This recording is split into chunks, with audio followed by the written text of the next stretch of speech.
Hey, Washington campus, Brad here with some encouragement and as always, a look ahead to what's happening this weekend in our worship services. And I can't wait to tell you about that because we have a lot going on this weekend. And we'll talk about that in a minute. But first, let me offer some encouragement, some challenge.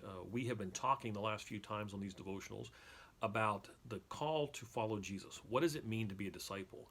Specifically, what did Jesus say it means to be a disciple? He sets the bar pretty high. And so we've talked about the importance of loving him more than anyone else, more than anything else. We talked last time about how we should love others, not the way we want to love them or what we think is the standard, but we should love people the way Jesus loved us. That's what he said. If you do those things, you will be his disciple. Well, in John chapter 8, verse 31, Jesus gives us another characteristic of a disciple, someone who is following after him. John 8:31 says this, so Jesus said to the Jews who had believed in him, if you abide in my word, you are truly my disciples. If you abide in my word, then you are truly my disciples. When you read the Gospels, it is clear that Jesus has a high value and an extremely high expectation that people would know God's word, that for them that they would have known the Old Testament. So he'll often say things like, have you not heard? Or have you not read? The expectation is, why don't you guys know this? So here in this verse, he says, if you want to be considered one of my disciples, you will abide in my word. And I love that the ESV chooses to translate that word as abide. Some translations might say remain or continue, but abide really captures the sense of the word and what Jesus said there. You're not just skimming through it. You're not just going over it quickly. You're not just checking a box, but you are remaining. You are in God's word. And so that's the challenge for you and for me. And the natural question, are you in God's word? One of the questions I love to ask people is, are you reading God's word or are you studying God's word? So make no mistake, there is a time and there is a place for us to read through systematically, whether it be the entire Bible or the Old Testament or the New Testament or portions. That's beneficial. But you can't just stay there.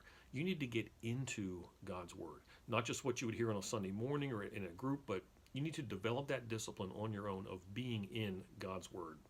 One of the things I love to teach is how to study the Bible. So let me do this. Let me just ask a question, and I would love it if you would share in the comments. Be real, be vulnerable.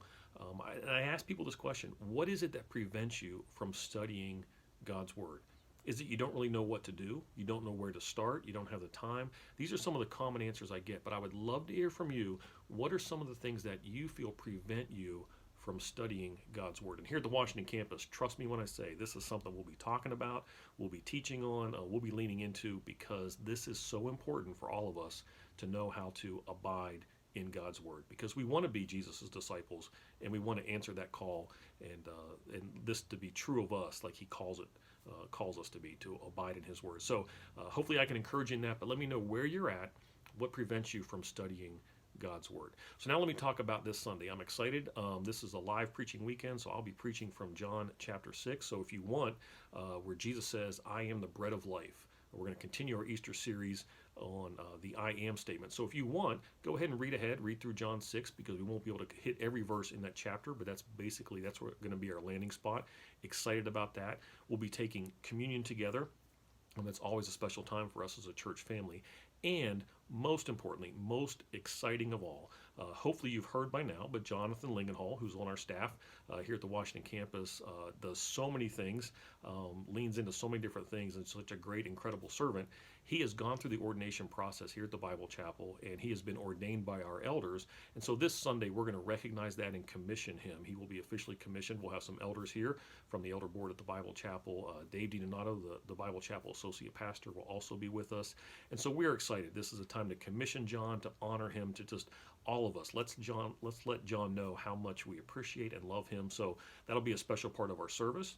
And as well, after each service, there'll be a time of fellowship and refreshments and some food. And so just want to encourage you, this is a special day for John, and so we want to make it special for him. And so we're looking forward to that. We have, and just a quick note, just so you understand, this is a special thing. He has now been ordained as a pastor at the Bible Chapel. And the Bible Chapel doesn't do that lightly. We have a process that we ask men to go through where they need to take seminary level education. There are multiple tests, written in-person take-home, and then an oral exam where back and forth questions kind of put them on the spot. And John has gone through that process, and we're excited that he has been ordained and he is now pastor, Jonathan Lingenhall. So we're going to recognize him on Sunday. Can't wait to do that. Hope you can join us. 9 a.m., 10:45 are our services on Sunday morning. Can't wait to see you then. But until then, let's press on.